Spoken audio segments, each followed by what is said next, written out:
Lee live in Washington, D.C. now with more. Trevor, good morning. Frank and Jess, good morning to both of you. And that was a concern, especially by the Ukrainians, that they were not involved in these initial talks, as well as that framework not appearing to lay out any kind of accountability or punishment on Russia for starting this war almost 3 years ago.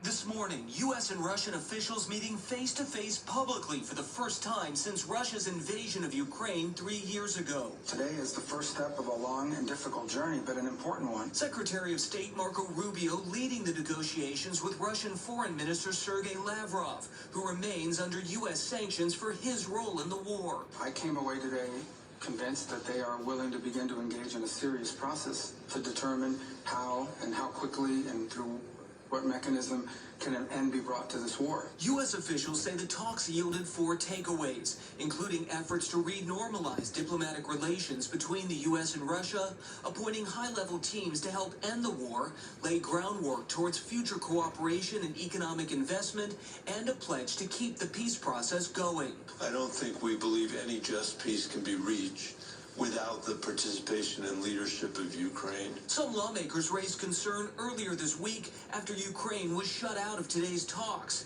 and no European leaders were there either. I think the facts will continue to push back on this notion that our allies haven't been consulted. They are being consulted literally almost on a daily basis. Based on what officials laid out, there appears to be no discussion of punishment on Russia or its president, Vladimir Putin, for starting the war, which has now killed between 500 and 800,000 people, with indications Ukraine may also have to surrender some of its territory to Russia. The practical reality is that there is going to be some discussion of territory, and there's going to be discussion of security guarantees.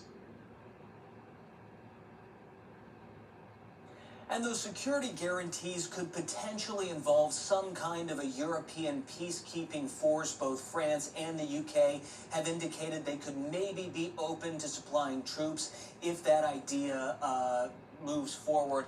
In the meantime, though, keep in mind, Ukraine says that it will not agree to any peace deal that it doesn't have a hand directly in negotiating.